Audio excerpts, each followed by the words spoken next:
Welcome to Deep Cuts. I am your co-host, Rebekah McKendry, and we have a really fun episode tonight. So we always do our top 10 list at the end of the year where we count down our top 10 favorite titles of the year. But we decided to also do something fun where we count down our discoveries of the year. And so joining me tonight, as always, is my co-host, Elric Kane. How you doing? I'm good. I escaped a snowbound Canada, and I only got here, I think, at like midnight yesterday.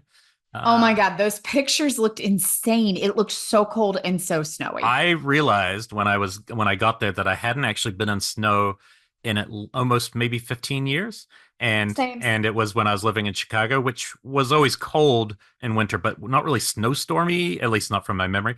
And this was more like, yeah, I got to Saskatoon and there's snow on the ground. I was like, whoa, this is cold. Had to get a new jacket. And this is Saskatoon in Saskatchewan in Canada. And I was like, okay, but it got worse and worse. And the long story short, yes, I was there for the Saskatoon Fantastic Film Fest.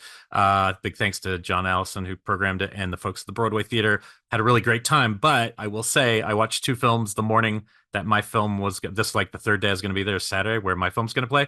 And about 45 minutes before my film played, that's when the snowstorm hit and the streets closed. And I was sitting there going, oh, wow, I just came all this way and literally almost no one's going to be able to attend. I mean, some people were already at the previous movie and a few people did battle the elements to come, but it was pretty rough. And that snowstorm went hard. And then the next day I was meant to leave. It was like first flight canceled.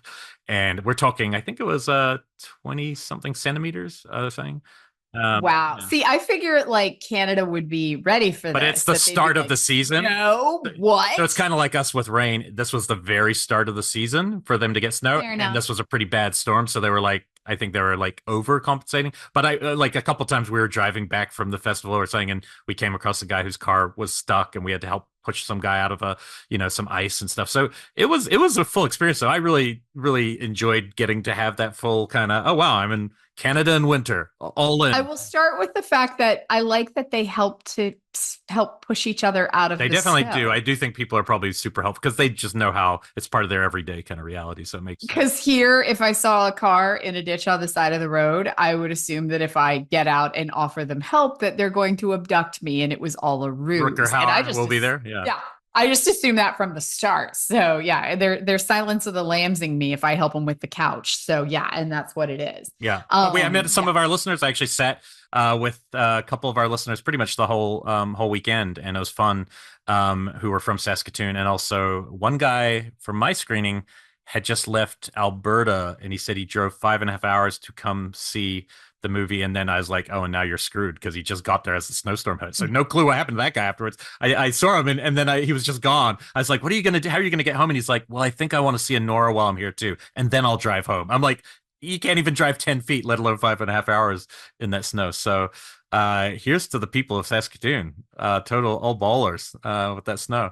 But yeah, so I'll do really brief snippets to wrap up the movies I saw there, just because we have a really big show on the other side of this, but Mhm. also with festival ones, I like to tease, not go too deep on them. Yeah. Okay, so kick us off with some Saskatoonage. Okay, so the cool thing about Saskatoon Film Festival, which I didn't fully know, is that like basically, all festivals are trying to carve out what is their distinct thing. But his thing was like we can kind of cherry pick from all the best festivals. And so so one of the films I missed at Fright Fest was called Seven Keys, and it was definitely being compared to mine in ways because it opens with a couple who are meeting on a dating app. So there was some. This one's set in London. I missed it at Fright Fest, so I was glad to get to see it. It is a young woman who is going out on the date, meets this guy. They've both been stood up on dates, on dating apps. They get together, and she wants to have a crazy experience. And she sees on his rings, on his keys, that he has like 8 or 9, all these keys to different houses. She's like, what the hell is that? And he's like, oh, I just keep all the old keys from places I live. And she's like, let's go to them. Let's go into all the houses on our first date. Let's just go to these different places and it'll be like traveling through your past. So she's the one instigating it, but it's very much I would call this a, it's definitely a thriller in the 90s vibe where we start to realize maybe he has dark secrets and there's a reason he has all these keys, and you start going from room to room and she gets in increasingly more danger. And that's all I'll say. I think the actress in this was absolutely great. I like the guy a little less, but Emma McDonald as the star of this was great. And I thought it was really held my interest, and definitely a fun kind of throwback to that kind of thriller. Seven Keys. Seven Keys, number 7, and then Keys. And that one, I'm not sure if it has released yet. One of my favorites of the year, but it's not horror at all, came from TIFF Midnight, Toronto Midnight, and this was the programmer, one of his favorites. And it's hard to say it. It took me forever to find Letterboxd. It's the Gusidos, which is Gusidoz. It is a misfit. This is the kind of movie that in a million years I never would watch unless I'm at a festival. And then I watch it and I'm like, oh, this is one of my favorite movies of the year. This is a misfit horror-themed, that's the only horror element, horror-themed rock band from Japan, from Tokyo, who are kind of terrible, but they're really funny and they're weird, and she kind of just screams and no one goes to their shows. They are relocated to rural Japan, like a farm, because a guy trying to get them to come up with a hit song. And that's all they're trying to do is come up, but it's really quirky, really funny. I almost felt like he was comparing it to like the director to a new Takeshi Miike, because this guy's making a lot of movies per year, and it's so weird. And by the end, some of the songs they've kind of recorded by the end were such freaking bangers, and they often have horror lyrics in it, mentioning Freddy Krueger and things. There was just something about this movie that I found very, like, one of the most charming things I saw this year. Very irreverent. Hit me with the title. It's the Goosey Daws, which is the band name, the Goosey Daws. It's really hard to say it. Spell that one more time. Gusuidoz. The Goosey Daws. Goosey Daws. Yeah. Okay. So this was, but again, this got its big launch at TIFF, and so this was the programmer of Saskatoon's one of his favorite, and I agreed. I thought it was fantastic.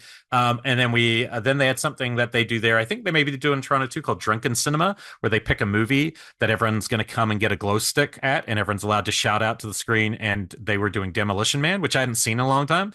And basically how it works is you get there, they give you a card, and everyone has a card. So everyone is either Team Spartan, which is Stallone, or Team Phoenix. And get this, they say every time somebody says the name Spartan, or every time they say Phoenix, you either have to drink or you have to shout out the cheer and they say the names of these characters literally over like 100 times each. I don't think there's a movie in the history of cinema where character names are said more than this, which is hilarious. And it was a lot of fun. I've got to say, even just watching the movie again was a lot of fun, but doing it in that capacity was a really good time. And the last one I'll do in this block before you go is one that I think you will like. This one had a lot of good buzz. This one came from the Sundance Midnight slots. It's called KRAZY House with a K. And it's by two, I think I'm not sure if they're Swedish, but definitely from that part of the world, co-directors who have a lot of similarities to the Too Many Cooks aesthetic and vibe. Oh, that's my favorite vibe. Yeah. That's some absurdist surrealism. Yeah. I love that. So this is I found it by the end a little taxing, but like I was definitely thinking, it felt like if this project had landed on your lap, you would have definitely wanted to make it. So it's set in a 90s sitcom. So you're in a 90s sitcom. Oh, I've actually started watching this.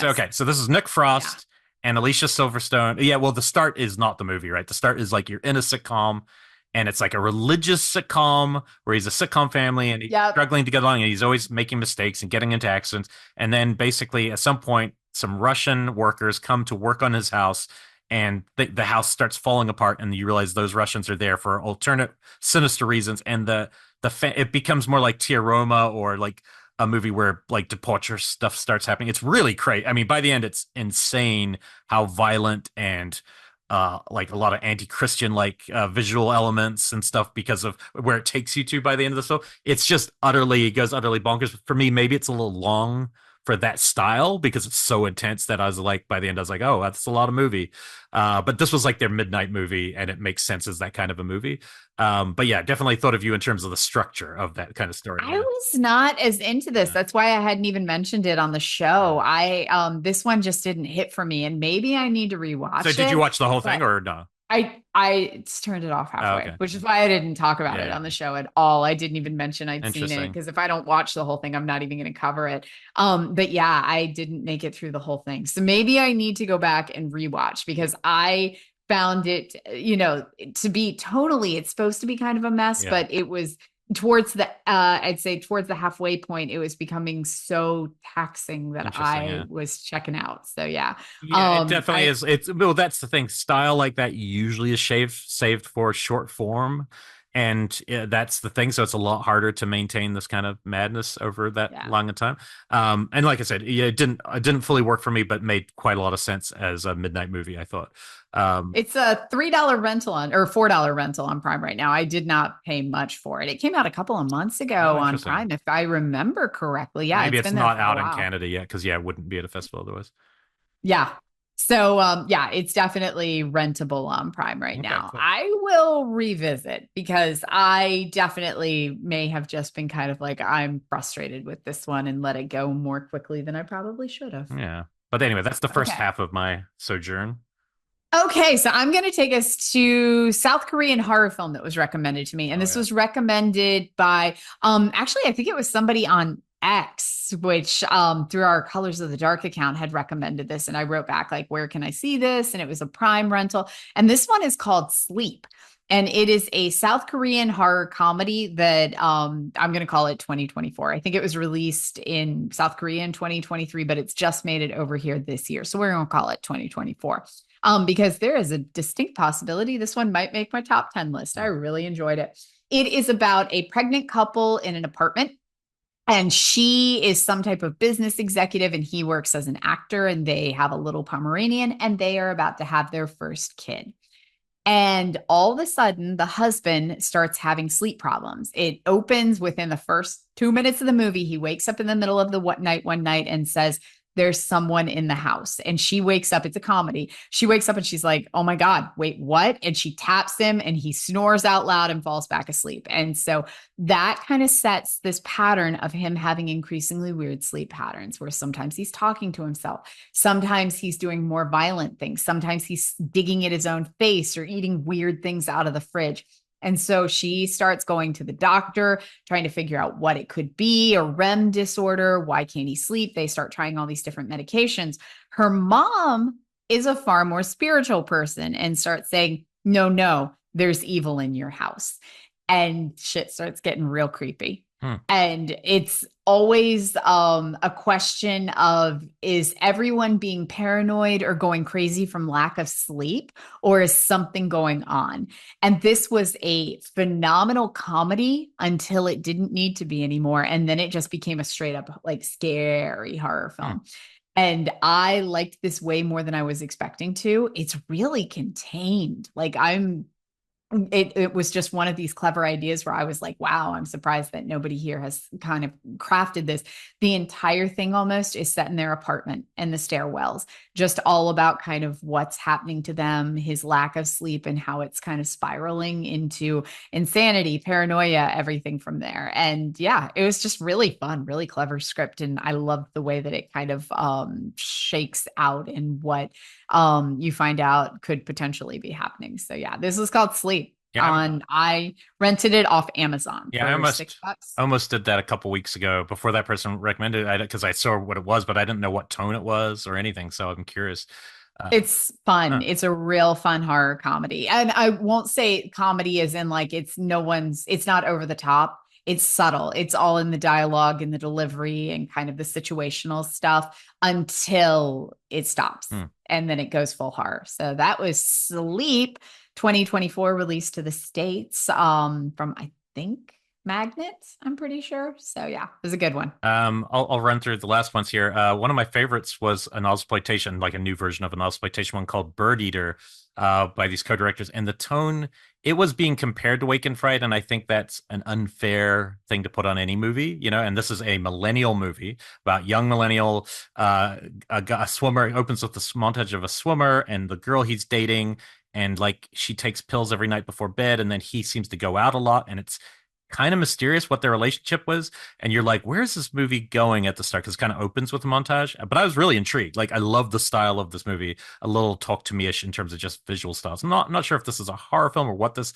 how I would exactly describe it, but basically where the story comes from is they're going to get married. They're engaged to be married, but they seem a little cold feetish. At both of them seem a little apprehensive. And he's like, "So what we're going to do is I'm going to have a bucks weekend, men do, or a bucks night." I was going to say, what did you just call it? A buck A weekend? bucks. What do you call that here? Like where the guy Male deer? stag night. No, it's Stag night. So, Oh, but okay. all the guys. So him and all his guys. So that's what you should do. But he's like, "Well, I want you to come with us." And I'm like, "What?" And he's like, and she's like, "What?" And he's like, "Yeah, it'll be a bucks night, but like you come and we'll bring one other girl just so there's two." And you're like, "Oh, that doesn't sound good," especially when Australians are going to drink the amount they drink. And definitely there's where your wake and fright elements come from. There is a wake and fright poster in this movie on a wall that I definitely noticed. So they knew what they were definitely knew they were referencing. referencing it. So they basically go away, and you don't really understand their relationship. That's what's so cool about the movie. It's kind of mysterious. Then these friends are getting together, probably 24, 25-year-olds or whatever, who have not seen each other for a while, and one's definitely a bit of a yobbo and drinks too much and definitely seems like What's a yabo? yobbo is kind of like a bogan, like somebody drinks too much, Oh, works on dear their car, God. I just maybe can't a even. petrol head, maybe. I don't know what you'd call it here. In New Zealand, it's a bogan, Gearhead. gearhead, maybe. Gearhead. Anyway, Yeah. he's really good, the performance. But anyway, they get out into the thing, and basically then in one of the best man speeches, they start revealing stuff about the guy who's getting married, and we start to realize what the relationship's really based on. And about halfway through the movie, you see an incredible flashback that clues you into why everything's been kind of hidden. And then it just takes this like bonkers turn where everyone's getting totally fucked up, and then crazy shit's happening. It's kind of not unexplainable. It's dark humor, very stylish. I love the filmmaking style of this movie, and it just kind of got under my skin. I think if you go in going Wake and Fright, it won't live up to that. But I think as a newish film about a certain age group, I found it really quite hypnotic. And the group I was with all seemed to really respond to it. So that was called BIRDEATER. So look out for that. I think it's a dark sky. It's going to be a Dark Sky Films release because I saw the logo before and I really dug it. One that was one of the most disturbing things I've seen this year is called Solvent, and it's a director, Johannes Grensfurt, who made a film a couple years ago called Masking Threshold, which I hadn't heard of, that the director of the festival also really liked. Basically, it's all first person. The entire movie's first person / documental. Occasionally, they'll cut to footage of stuff, and you're only ever hearing the voice of the guy, who only now, when I did the notes, did I realize it's John Grease, which shocked me, which is Napoleon Dynamite's uncle and the werewolf in Fright Night 2. John Grease, one of the funniest. Oh, One of the yeah. funniest No, he's actors on the great. planet. But in this, it's like straight. I just didn't know it was him because you never see him. You just hear his voice the whole movie. And they are searching for Nazi documents in an Austrian farmhouse. And it is a group with like masks. And they do this because you can still discover the sites of burial grounds where Jews' unmarked bodies were never revealed because the Nazis didn't tell all their secrets. So they're looking for that kind of stuff. But basically what happens is they find this like outhouse where basically the dark malevolent spirit, I guess, slowly starts kind of almost taking them over, but it's done completely realistically as like documental, and it was very unsettling. This was a very mixed, polarizing one because it makes you incredibly uncomfortable the whole time, but it's also kind of hypnotic because of the visual style. So definitely look out for it. I haven't seen a movie like it, period. Like, so on that level alone, I would recommend seeing it. Then there's a film called The Dead Thing, or AKA Snowstorm 2024. So I won't talk about that one because I've seen it before. Because you were there. I was going there, it. but but we had a fun. It was actually a very, even though it was a small turnout, it was a very attentive crowd. So that was a lot of fun. And then that was the second to last. So what happened is there was a whole nother day of the festival, but it was canceled because of snowstorm. So they changed the massacre and stuff. So it was Dead Thing with one more film playing after it. And it was like the most perfect double feature. Because usually you don't really want to play another movie, especially a better movie with your movie. But in this case, because the tone was so different, it was perfect. So mine, well, I don't want to say what mine's about yet because it's going to come out soon. But it has an element to it. Then Dead Talent Society is definitely the most you movie I've seen. I keep hearing about this movie. I just got a contact to see it. I would say it's probably the most crowd pleaser movie I've seen this year. I'd say in the horror space, it's definitely pure comedy, not horror, really. It's like a crazy Japanese version of a Beetlejuice type story, but done It's just I loved it, and if I just read about it, I wouldn't have probably liked it. It's by the guy who made a film called Detention in 2019, not The Detention. Oh, I love that was a Yeah, great the Japanese one. one. Yeah, yeah, The Japanese yeah, yeah, yeah, yeah, detention. yeah. It's Yeah, great. I haven't seen that one. John Hugh. Mhm. So anyway, it follows a bunch of basically that you're told that it doesn't, at least when you die, it doesn't matter what people think of you, but unfortunately, it's the opposite. So when you die, you will disappear, and you'll kind of like just not be relevant anymore unless you create your own urban legend and start to haunt. And you get points for haunting, and it's almost like reality shows in the haunting space, and it's really crazy and over the top and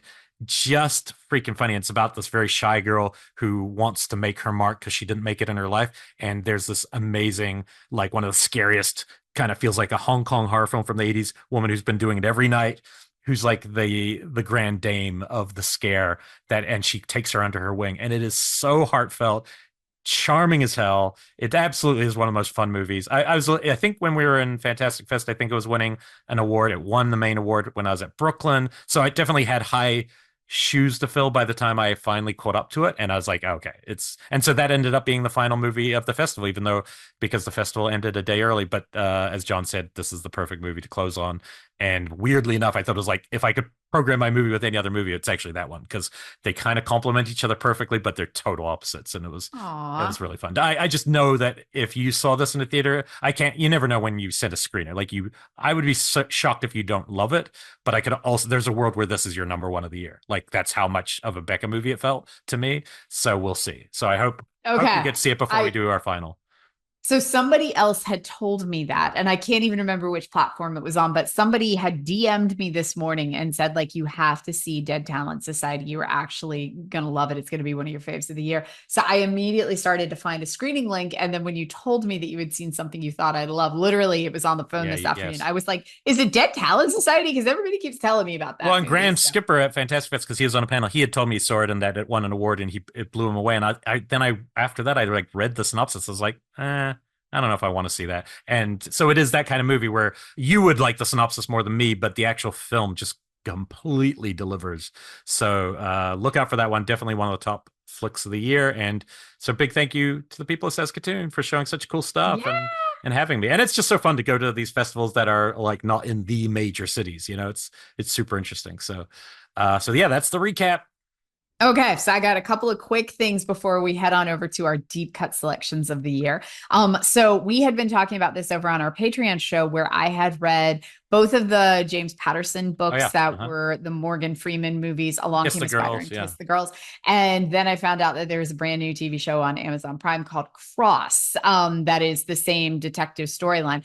This is cool. I'm only 2 episodes into this. I will say the first episode, I don't know what was going on. I could not get it to technically work on any system I was playing it on. Yeah. It was really dark on my television. So then I went down and tried it on the Huh. TV downstairs. Still super dark. Tried it on my laptop. I still could not see shit. So I didn't get to see too much of the first Weird. episode, but there was enough that I was like super intrigued. I had to watch it on my computer because I could turn the brightness all the way up. Huh. But I ended up watching the whole thing, and it is set in Washington, D.C., which I love as somebody who lived in Washington, D.C. for several years. It's just such a rich culture there that does not get explored as much because they don't even get states right there, which is a whole thing. It's a whole debate when you live in DC that, it's kind of like taxation without representation is the phrase there. But so seeing it, and it's set when a high profile Black Lives activist is murdered, and this cop who specializes in hard to solve murder cases, Alex Cross, is brought in to basically, the DA wants him to just say that it was a suicide. And he gets in there and is immediately like, no, this is not a suicide. And what you find out within that first episode is that there is a serial killer who is kidnapping people and then changing the way that they look. So they look like famous serial killers who have been executed and forcing them to eat their final meal. And then, leaving the bodies places. And so I'm only on episode 4 so far. And so we've seen this pattern develop of how the serial killer is working. and Alex Cross is getting hip to it. So this is really good. I just wanted to mention it. I'm going to keep going, but it's really good. I don't even know what was technically wrong with the first episode. I hope it was just that night that I was trying to watch it repeatedly. Okay. So then this was a screener that had been sent to me because I believe this film played at Fantastic Fest and I had not watched it. And so as I was catching up with 2022, I was like, God, I think I have a screener for this one called You're catching up on 2024, not 20. My God, I'm doing it again. I'm saying 2022. For the listeners at home, I got up at 5:30 in the morning to make it to an 8 a.m. class this morning, and I have not stopped. What time is it right now as we're recording? What time? 11:07. Which we've never done before. The latest we ever record is like so late. 7 p.m. usually is when we start. So this is by far the latest we've ever recorded a show. And as Elric knows, I go to bed at 10. Yeah. So I'm officially punch drunk at this point. Yeah. So I apologize. But I caught up with this 2024 film from festivals called Whatever Happened to Dorothy Bell. And this is a found footage, but I feel like we need a separate subsection, a subgenre here, because this is not found footage. It's found documentary, where you're watching a documentary about a horror occurrence that somebody else has made, if that makes sense. Like Grave Encounters, I felt like did that. The one that I watched earlier this year that I loved about the occult murders in the Upland Empire. Inland Empire one, yeah. Yeah, the Inland Empire did that. This one does the same thing where it feels like you're watching a very composed documentary about this girl's investigation into something that happened when she was a kid. So the setup of the movie is that this girl is recording herself. She has moved back into her family's childhood home and she's now in therapy. It literally opens up with a therapy session because for years she thought that all of these scars that she had on her torso were from a car accident. And she has just found out a couple of months prior that it was not from a car accident. Her family had lied to her. Her grandmother had stabbed her repeatedly moments before her death. And she has only these amazing memories of her grandmother. She has just these magical memories of her grandmother, was a librarian of books. It's a lot to do with books. And it is about her investigation, figuring out what happened and what was it that led her grandmother to do this. And there's all of these rumors about her grandmother around the town. And so she starts trying to unpack the urban legends about her grandmother versus the grandmother that she remembers versus what it was that could have caused this. And it's like rabbit hole after rabbit hole. I will say this one took me a solid good 20 minutes before I was like super engaged. There was stretches where I was like, man, nothing's really happening. It's just this girl talking into the camera about her childhood trauma, which is great. It's character building, but it was definitely starting to wear a little thin. And then at the 20-minute mark, there's a revelation that I was like, well, fuck all, I'm in now. Where it gets really like it takes it to a different level that I was suddenly super engaged with. So this one, stick with it. The beginning, it did feel a little bit tedious getting to where it needed to go. But once that vehicle got moving, I was like all in through the end of the movie. So really interesting stuff. I like this setup. Like I really want to make one now of these like faux documentaries. So about a horror situation. So this was Whatever Happened to Dorothy Bell. I do not believe this is available yet, but it should be coming soon. And the last thing I will cover tonight quickly is new book I read, American Scary. This is a dense tome by a gentleman named Jeremy Dauber. I had read one of his prior books. He wrote a book about the history of comics that I had read previously. So I was like, okay, he's doing a book on horror movies. I'm all in. But joke's on me, not about horror movies. It is fascinating because it is about the history of what America finds scary at any given point. And so it starts way, way, way back, like Salem witch trials, like people first coming over to America. And it talks about, you know, the woods being the biggest thing or witches. And it basically tracks. And sometimes horror films will come in, like it talks about like why Stephen King was the #1 horror writer in the 1980s. Like what button was he pushing? It talks about Lovecraft and what nerve he was striking. So it weaves in a lot of horror movies, like Freddy Krueger comes in and things like that. But the focus of it is much more, what does America find scary at any given time? And this is dense. This one, and I'll talk about it at the end of the episode when Elric and I get into a fight about audiobooks, but this is one I started reading it and it was such a dense tome with history that I was suddenly like, I'm going to have to listen to this because there is no way I can read this dense of a tome. But it was a really fun book to listen to while I was driving because it was filled endless historical facts that I had no clue about Lovecraft, about what was leading up to Lovecraft, about Lovecraft's own inspirations,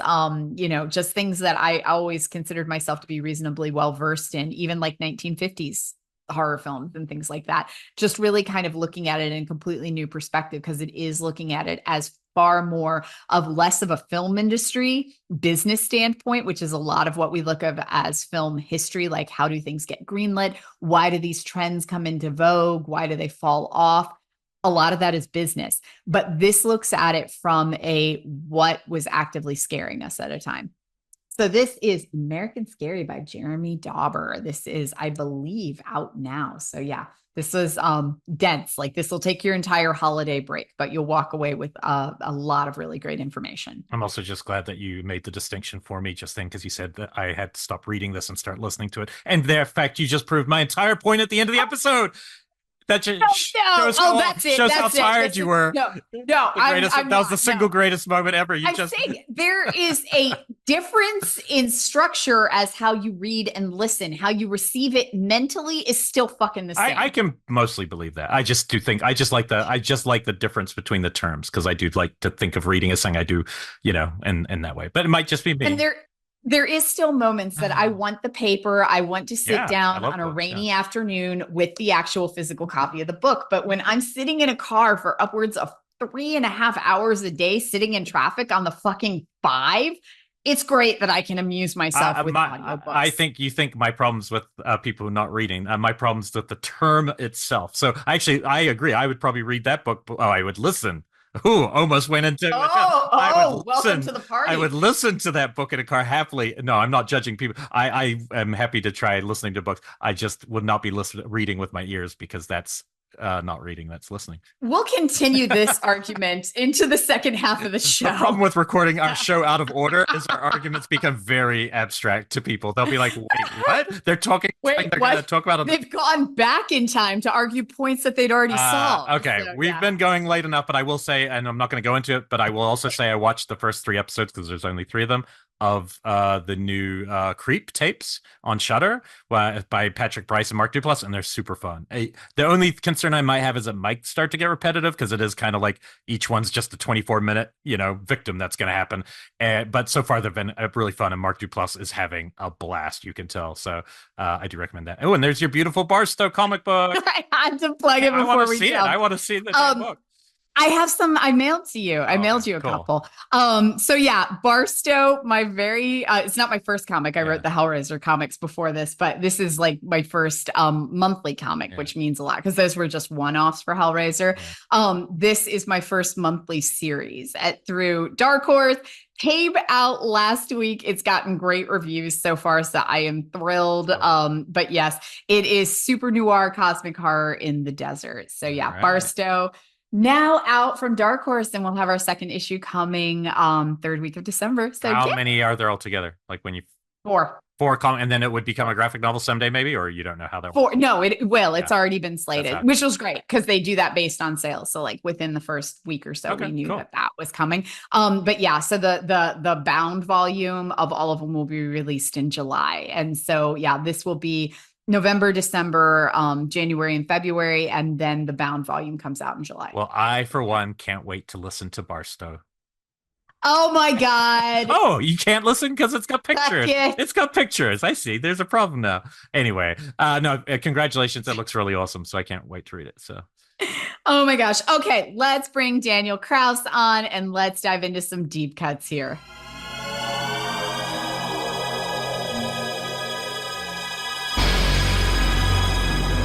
Welcome back, and we are very excited to do, for the first time ever, have a guest when we wrap the year. Before we do our top 10 new movies of the year, we like to do our top 5 discoveries of the year for the older films, our deep cuts as they are, from our Patreon. And we've had Mr. Daniel Kraus on our Patreon before to talk about deep cuts, but never on the main show to talk about his favorite deep cuts. So welcome back to the big yard, Dan. The big yard. I've been called up from the minors. This Yeah, is great. yeah. No, Daniel, you are a legend in the horror writing space. You have books. You had a book out this year, right? With Romero. It was another one of the Romero ones. Which one was it? That was Pay the Piper. So it's our second and final sort of posthumous collaboration. I can pretty much guarantee there's no more books. I've been to the archives, but he did have two unfinished novels. Well, it's okay. We got 2 out of that. So that's kind of amazing that we got that. So yeah it's phenomenal. And you obviously have a ton of other books behind you, including Shape of Water and just all of these absolutely amazing tomes. But I love that what we want to have you on for is your geeky movie knowledge, because you are the one other person that Elric and I bring on this show who can out deep cut us, that will give us titles that I'm like, well, I've never heard of that. Like whenever we've had you on the Patreon show, I leave with like a great list of stuff I've never heard of. Well, I think we still have to give shout out to Brad Henderson because he did bring it. Yes, he did. I did say one of 2. Yeah, he brought it when he came. Brad Henderson brought it, and gave Elric us Mangudin, the moon god. Mangudin, the moon god. But no, you always, anytime you come on our Patreon show, I always leave with like a list of what the fuck. And then even this week, you were floating over some titles like, have you covered blank yet? And already I was like writing down because I was like, no, we have not, and I've never even heard of this. So I am thrilled to have you on to do this kind of on the main show with us this year. So this is break out your letterbox, or at bare minimum your pencils, y'all. You're about to get hit with some weird movies. I'm gonna do my best. I think this year I've got things that people can actually see. I think that in the previous years it's been really difficult to find some of these. These are all eminently available, so I suppose that makes them slightly less deep cuts, but I want people to actually be able to see them this time. It's a bummer you've gotten so soft now.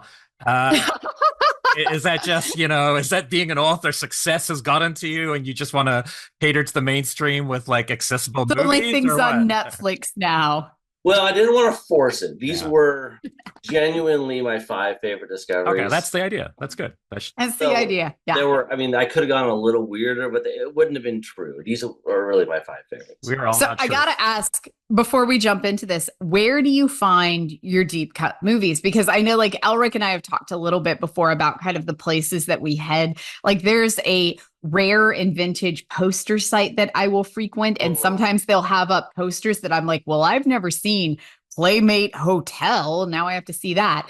So that's one of the ways I find. Sometimes I'll just get on slightly salacious sites like DVD Lady and places like that and just kind of look and see what's available. And then of course other blogs. But where do you find your deep cut titles? I don't really have a good answer for you. I'm not really sure. I just feel like I keep my eyes and ears open and things pass through the transom and I grab them. Like everyone, there's a certain element of the Tubi roulette involved, where that has really become the modern version of walking into a video store. I love Tubi roulette. So that is always a part of it, but I'm always seeing things I haven't heard of there. So what's your handle on the dark web then? Because like I can see you're lying to me, just like I'm lying to everyone. We all have handles on the dark web. My handle is Daniel Kraus. Yeah. Mine is Bekah. It's just thanks. I just use that whenever I look for really dodgy stuff. I'm like, mine probably is like Disney fan 22 or something like that. Yeah. I'm not going to get that crazy far away from who I actually am. So, but I'm like Dan, where you don't really know where it doesn't come from any one source. Sometimes they're shared. I mean, even when I was in Saskatoon last weekend, somebody at the festival passed on something that they really loved that I'd never heard of, and I was like, oh, cool! I can't wait to go home and watch this one. So, as long as you're open to it, and if you're listening to this, you are open to it. So we're gonna jump. And, I will say, add one thing is this will go for my picks tonight too. Being open to things that aren't called horror. Like I watch horror is not a majority of what I watch. It's probably equal amount to other genres. And as we'll see tonight with some of my hooks, some of my deep cuts, some of these would never have been labeled as horror. It was only after I sort of saw them that I was like, oh, this would qualify. So, Well, look, the title of our show is All the Colors of the Dark. All the It's colors. actually No. Colors of the Dark, but that's okay. But we are counting. I'm the same. But it's based off of a giallo called All the Colors. No, I literally, not even 45 minutes ago, finished my last class at USC for the semester, which was about kind of the meaning of genre. It's how I kind of always end, because my students are moving into bigger projects and I want them to be thinking about what genre is and how best to use it, or how much of a slippery slope it is. And that's always my end game with that entire lecture, is that genre is this meaningless, amorphous blob that kind of means something to each of us. But more than anything, it's an algorithm and a marketing tool. yeah. So That's right. Because somebody calls something horror doesn't mean that I call it horror, means that somebody else is going to call it a South Korean revenge, means that when we reboot it a year later, it's going to be a thriller.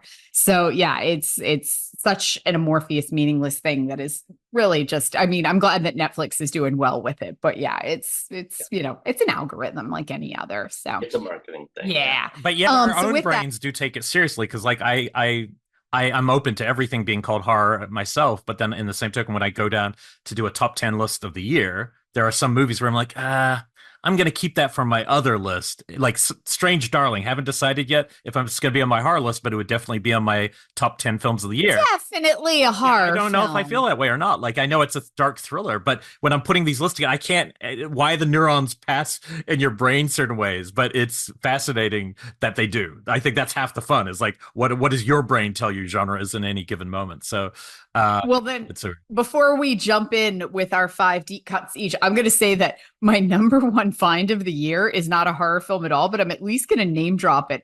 Honky Tonk Freeway. Which did either of you guys see? I mean, I've heard you discuss, and I know what it is, but I've never watched it. Yeah, this is from 1981, and this has had such shit releases because it was so critically panned at the time, but I discovered it earlier this year. It's like a straight up screwball comedy, but there was something so refreshingly kitschy 1980s comedy about it that I hadn't seen in forever. So it was just one of these, not even remotely horror in any capacity. All-star cast, though, just absolutely amazing cast. Some of it worked, some of it didn't, but it was just kind of this undiscovered 80s gem that I had missed that was just great to revisit. So I'm just going to put that out there before we start, because it's not hard in any capacity. So with that, Elric, you want to kick us off with your 5? Your 5 spot? I can't. It has to be the guest. The guest has to be the guest. His A game. Okay. I got to let the guest roll in. Okay. 5th best discovery of 2024. Okay, should these be ranked from my 5th to my number 1? I mean, now that you're in the professional big leagues, yes. Oh, I see. I got to rank mine real quick. Do go on. All right, I think I'm ready to go. Okay, so number 5 is maybe one of the lesser deep cuts, but one I know you guys are at least aware of, called 3 on a Meat Hook. Mm-hmm. William Girdler. From 1972, directed by William Girdler. So if people don't remember who William Girdler is, he directed Grizzly. He directed The Manitou, and I think kind of most impressively, he directed Abby. Yeah, which is great. Abby's amazing. So that's sort of a black exorcist, basically, and it's really quite good. Yeah. And my only memory of Three on a Meat Hook was really the cover, the VHS cover, which is lurid as hell, and it bears no resemblance to the movie. Not a shocker, but really tonally could not be different. So 3 on a Meat Hook, you hear the title, you kind of think it's going to be a Texas Chainsaw kind of ripoff, which was my assumption kind of going into it, until, you sort of compute the release date. So it's 1972, 3 on a Meat Hook comes out. So it's actually before Texas Chainsaw, which is interesting. But it is definitely one of those Ed Gein movies where it is kind of lightly based on Ed Gein. And you have, the plot is kind of these, I think there's 4 of them, these girls that are going to a lake or something. They're hanging out in some way. Car fails. A nice kind of younger man comes by and takes them to the farm where he lives. So, definitely kind of shades of hitchhiker and the Texas Chainsaw Massacre are still kind of heading that way. But instead of a whole family, it's just sort of him and his dad who lived there. And the idea is basically that the son has a history of falling for girls and then murdering them. And the dad is trying to prevent that from happening. So there is sort of again, it kind of feels like a Texas Chainsaw type of situation. Like, son, you can't be, you know what's going to happen if you have these nubile girls around, right? But it doesn't, the feel is more like Last House on the Left. And I don't mean necessarily the nasty parts of Last House on the Left. I mean the rest of it, where it sort of has this kind of almost breezy sort of 70s feel.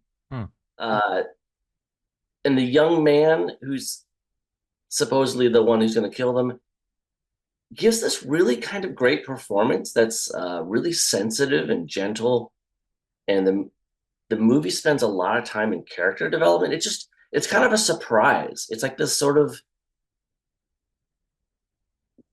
vibey movie that, you know, manages to have sort of the quiet parts of Last House on the Left for most of its running time. And for me, it's all of this interest is increased by the fact that it is so low budget, like terribly lit. It feels like it was edited with Scotch tape. The version I saw was so grainy and so muddy, but it all sort of adds to the feel of it. And then, of course, there is some gore, and it's extremely enjoyable, and it kind of comes out of nowhere because tonally, again, it feels like Girdler was making this kind of nicer is a bad word, but breezier movie. And suddenly he was like, oh, I guess I have got to get some gore in here. And so the gore is kind of ridiculous and comes out of left field, but just makes it all the more fun. I have just a long record of liking movies like Deranged, which you covered recently. Yeah, which honestly blew me away. Yeah. That would be on this Discover list. I'm just leaving it off because I just talked about it. There's like a couple in the last episode we did where I'm like, we just talked about it. But that was, I think what blew me away was that it was surprising because it was like not the movie I thought it was all these years. Because it's much more artful and much stranger, much more Todd Solondz-y, Lynchy at certain moments, you know, very different.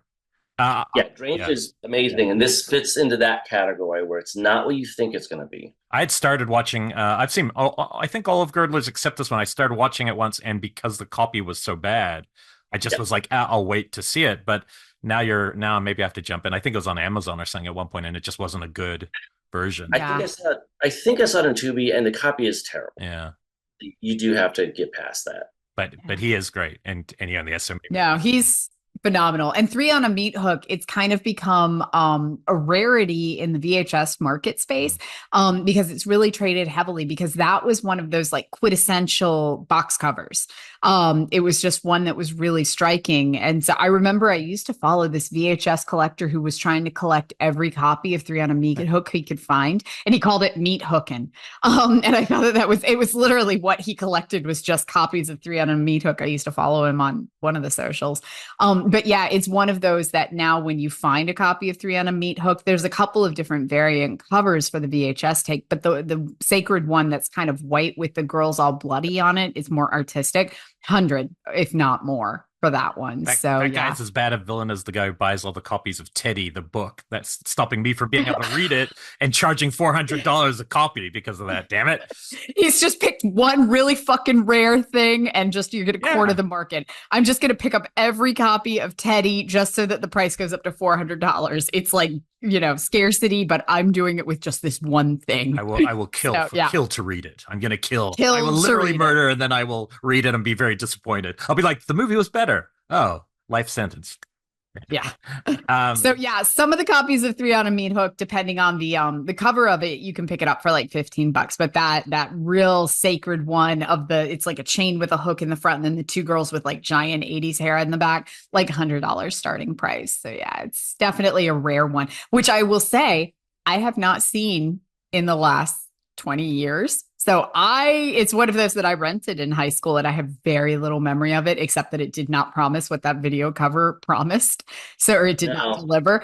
It would have been disappointing to watch as a kid, I think.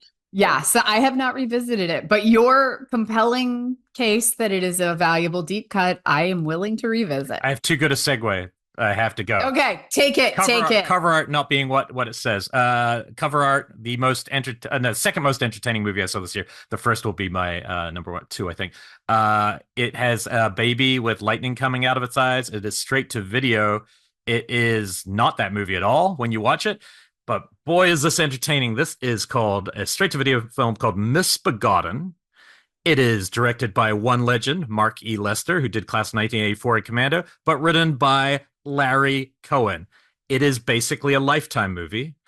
Completely from start to end, you're like, this is a really fucked up Lifetime movie. And it goes it is just like, it's like the capital B bonkers movie. I picked this for an all-nighter we do for the New Bev when we plan all-nighters, and I watched it for the first time this year because I was looking up Mark Lester.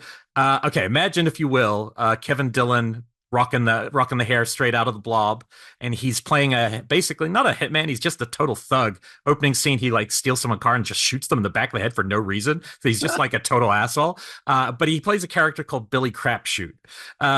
He has some problems in his past, such as being I'm not even joking, there is a flashback at one point when he can't have sex with a woman. He's with this beautiful blonde, he's trying to have sex and he can't, and it flashes back to him basically being assaulted by a group of guards, like holding onto bar. I mean, it's kind of bonkers. You're like, what is going on in this movie? Anyway, he has some issues, but one of the weird things that he's obsessed by is the idea of becoming a father somehow, even though he's like not in a relationship.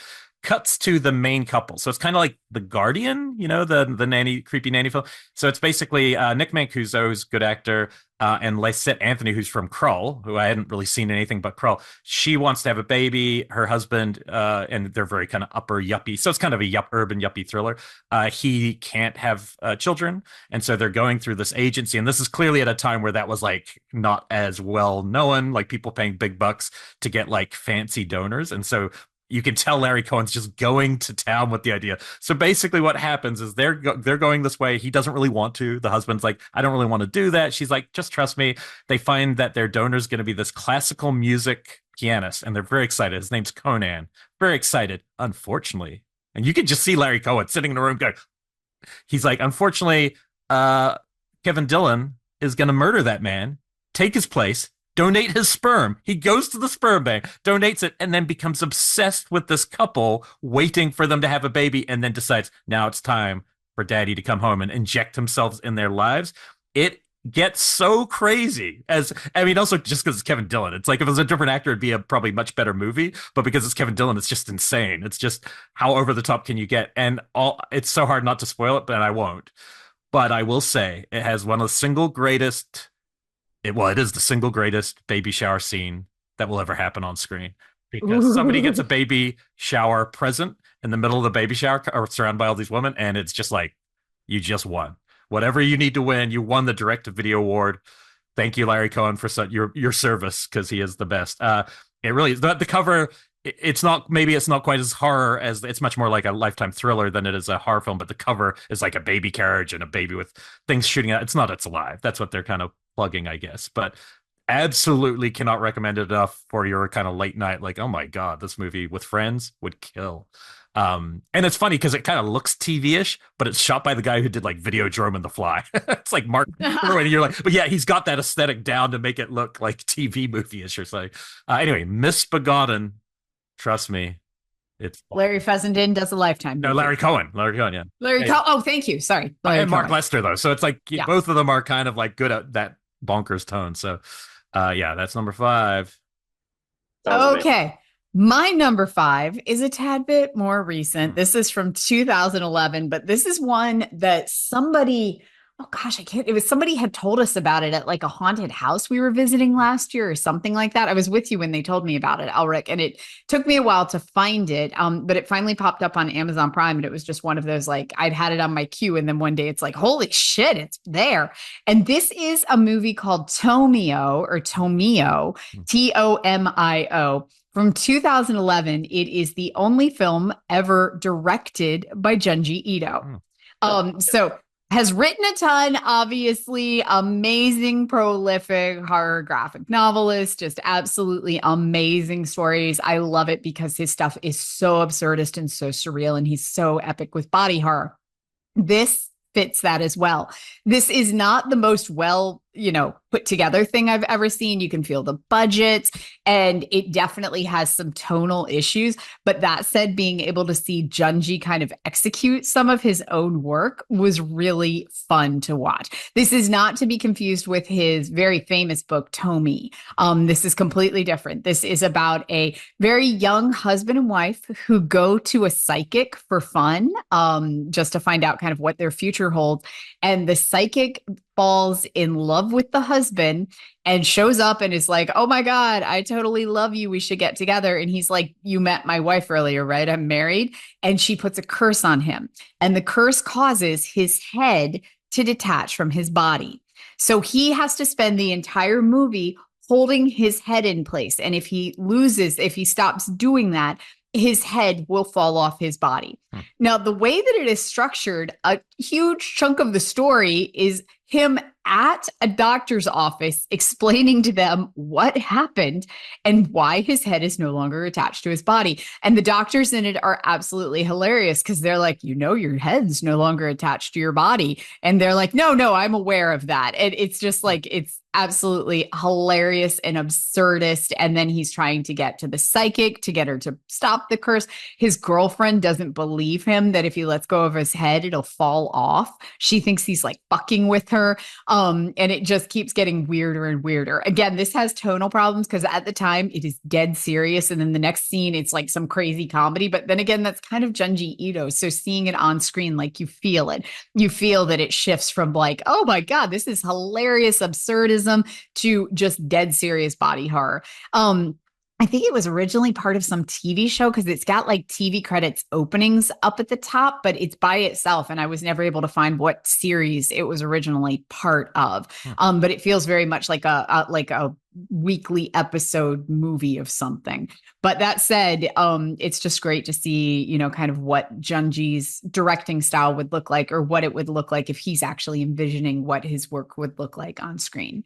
So that is Tomio from 2011, and you can find that one on Amazon Prime. Is it gory when his head falls off, or? No, it's because you never really see it. Well, you do without giving spoilers. Like for most of the movie, you're not seeing it fall off. You're seeing him hold it in place, and he's definitely losing blood because he's getting paler, and you can see like the slice where it's happened in his neck. But like he has to keep holding it on is kind of the humor of it, that he is holding it on with both hands, and he can't let go, or else like the blood will stop flowing. Like he's trying to match it up as best he can so that it stays functioning as a head.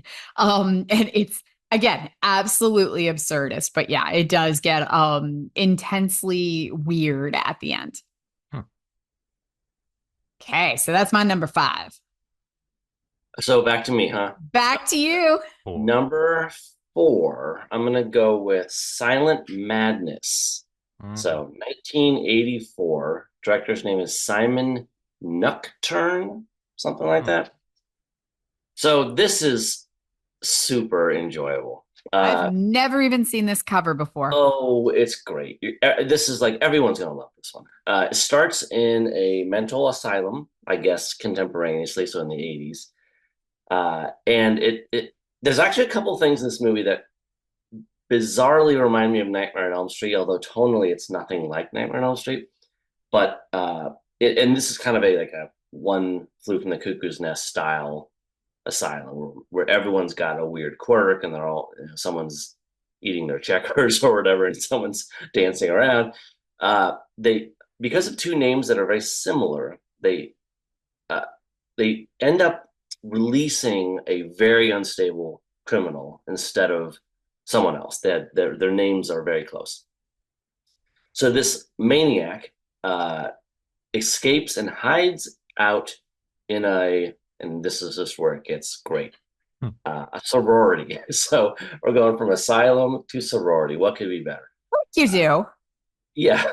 So this guy, as a little boy, had killed some girls here.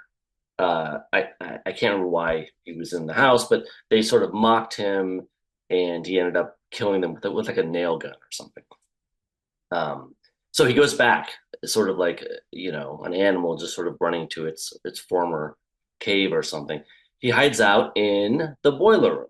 So there's another Freddy kind of thing. And again, this is 1984, so this is, I think, the year Night of the Living Dead, or Night of the Nightmare on Elm Street, sorry, came out. So this isn't copying Freddy; it's a sort of coincidence.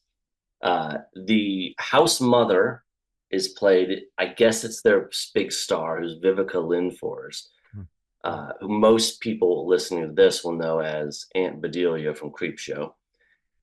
So this psychiatrist from the asylum pretends to be a former sorority member so she can gain access to the sorority, because I guess they let former members stay over or something, and try to root this guy out of the boiler room. So first of all, this is a beautiful looking movie. It's just bright and colorful and just really fun to watch. And it's one of those movies where I don't understand why it is a deep cut. This should be a movie that's sort of enjoyed and known by everyone. And it was originally released in 3D. So you get some of those really weird compositions where objects are coming to the camera, which make no sense in 2D, but are still sort of bizarre enough to be enjoyable, and has these pretty stylish black and white flashbacks. And if memory serves, it takes place right before Christmas, because the sorority sisters are leaving, which gives it kind of a Black Christmas vibe, because it's a very similar setup. And it's just a delight. And it's got some ridiculous kills. Like, there's one where a sorority sister's doing some sort of weird exercise. So this is 84, so this would have been aerobics time. But she's like hanging upside down. Like, she's got one of those bars that has a foot clamps, and she's hanging upside down doing this weird pointless stretch. And it's I don't want to spoil Is she it. like twisting? Because I have like gravity boots that I do that with. It stretches out your spine. It's amazing. So she's just doing that. That's it. That's a real thing. So you can get, so I used to have an inversion table, which was a table that actually like flips you upside down. Yeah, it just stretches out your spine. Like if you have pinched nerves or anything, it'll stretch it out. I don't know it as an exercise. I only know it as like make my back stop hurting. But yeah. It was in the exercise room. Wow. Anyway, it leads to a really creative kill. I love that that's a kill. That's brilliant. Yeah, it's really specific. Yeah. But anyway, total delight. It's got, as you can tell, it's got every possible ingredient you could want in a movie. And Vivica Lindfors is great. And I read online that it originally was Shelley Winters was cast, which makes a lot of sense. Of course she was. That makes tons of sense. Yeah. She was in a lot of them at that time. I can tell you why it's a deep cut, because I just looked on Letterboxd and apparently I've seen it and I don't remember anything. Like, as you're talking, I'm like, when did I watch this? I have no memory of this movie. I want to watch it again now. It might have been for the new Bev when it was in 3D or something, but I just Googled it and it is on Tubi. And so that's amazing. And it looks great. Like, it's a great copy. I'll do this really quick, but I couldn't resist doing a double feature. But don't worry, I'll be even quicker. But there's a double feature because it is of the 15 or 16 or whatever Jack the Ripper movies I watched this year. That was like my main thing. And going to London, I saw one that I think now is the greatest Jack the Ripper movie. So I want to talk about that. And then I think it would pair with the most other bonkers movie imaginable. So Jack the Ripper from 1959. Just sounds like the most boring of all of them, and it is just an absolute knockout of a old classic Jack the Ripper movie. It's written by the Hammer legend Jimmy Sangster, so that's kind of probably why it sets it apart. It's the classic 1888. I think it might be the first one where he's donning the long coat and the top hat, so that it could have been the one that kind of locked in that fashion side in movies, at least. And it is really about an American inspector coming to Scotland during the time. He kind of gets pulled in. He starts to have a romance with one of the dancing girls.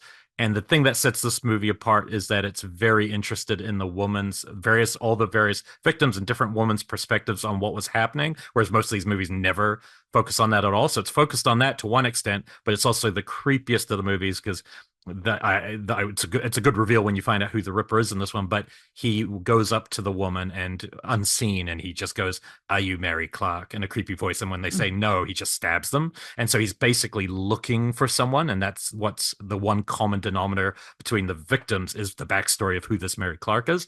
Very creepy the way they do it, but it actually, unlike most of these movies, a lot of them, especially when I watched Shotgun them all back to back, what you noticed is a lot of them didn't really have proper endings because of course it's an unsolved crime, so they never really they kind of leave it open ended, and this one goes to town with like a last ending that is so wild yet would still equal not knowing who the killer would be, but like it goes all in with this just kind of big set piece at the end. I was just deeply impressed with this one. If you're, I think it's one of the better of the films that are like Hammer movies, but it's black and white. So this is a great movie and the best of the Jack the Ripper films I saw, but I have to throw it in there. And there is a Severin disc. I think it was a very early Severin disc.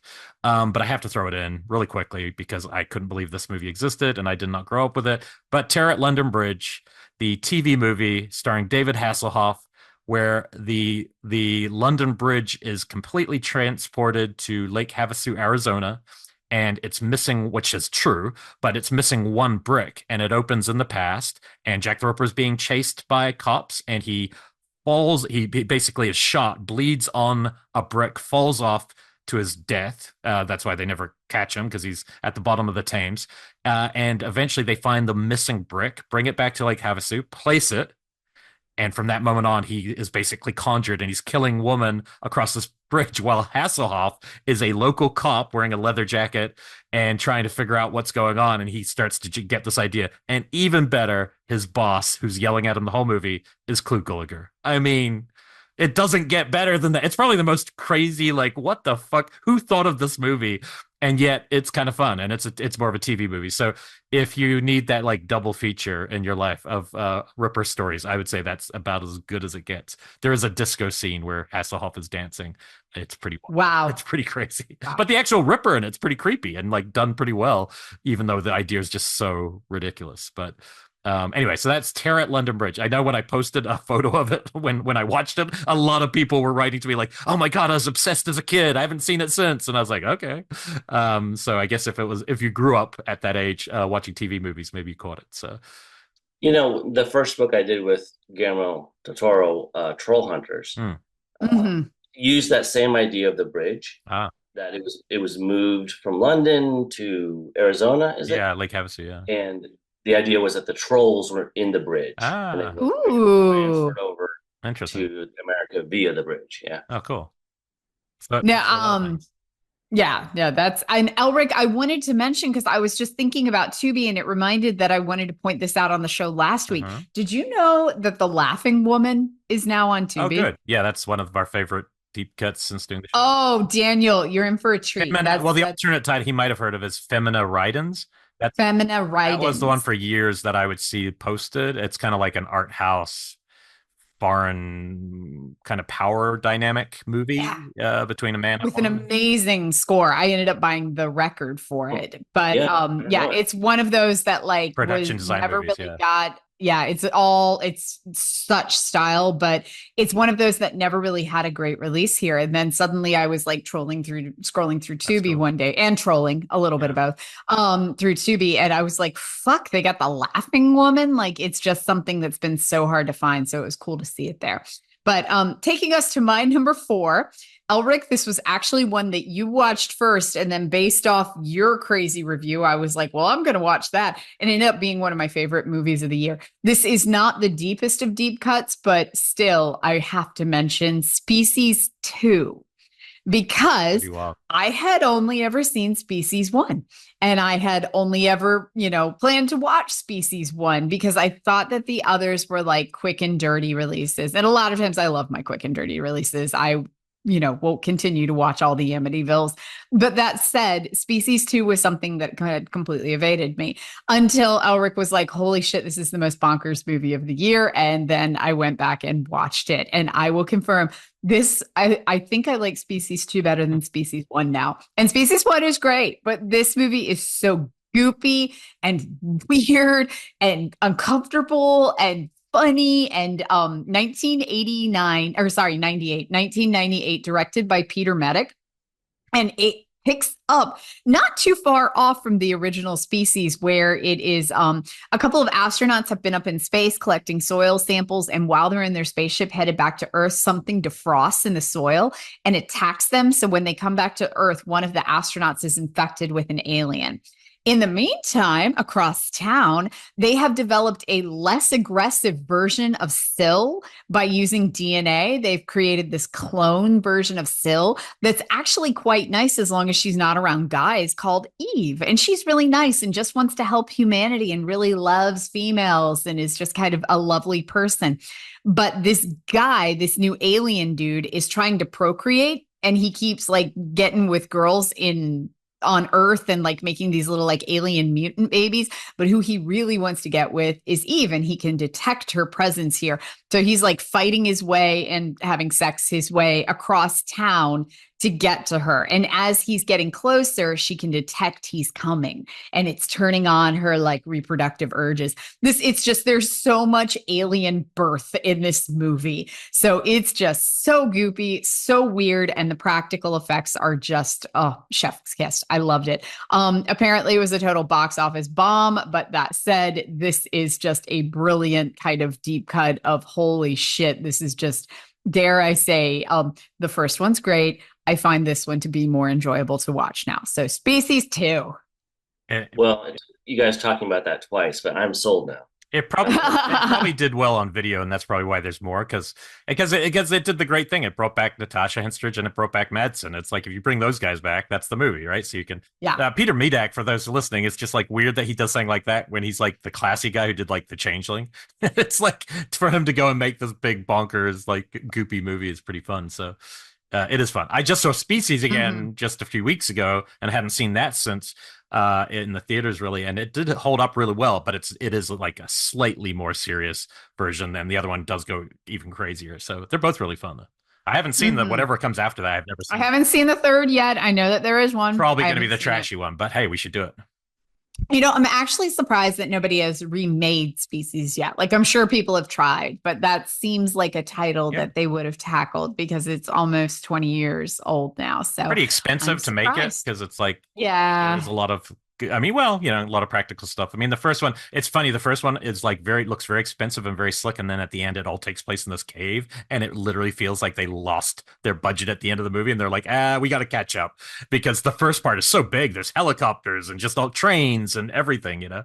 So really they shot parts of it, because that's Species, which was shot in 1995. And they shot parts of it in Washington, D.C., near where I was living. And I remember it being this big deal of like locals going and auditioning for Species. And I don't even know what parts of it they shot there, but yeah, it was kind of this big deal about it shooting locally. So yeah, and it has a big like feel with scientists and everything. And then it gets cavey at the end, but that said, still decent. Species 2 though, you have my heart.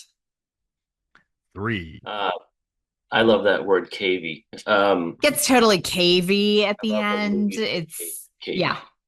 All right, number 3, I'm going to bring it down here. This one's not very fun. And my next 3 really I'm going to argue they're all horror, but it's debatable. But everything's bleak.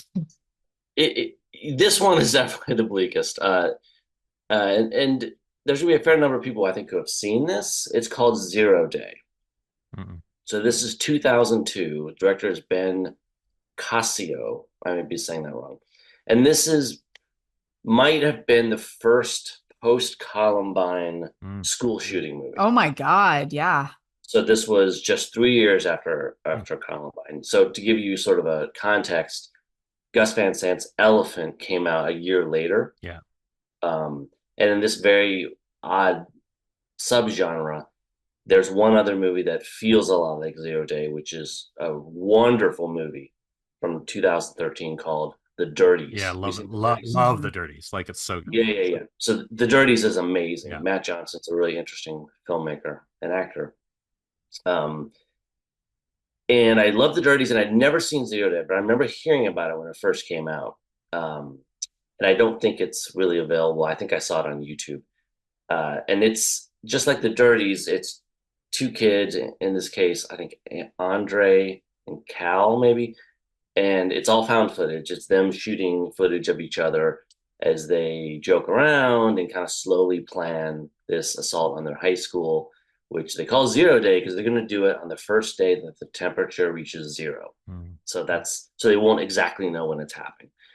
And it's, you know, it's got that thing that the Dirties has too, where it's alternately harrowing and then just like so normal, just like two kids hanging out, and then kind of harrowing, then normal, back and forth. I think there's a few things that make 0 day really stick out though.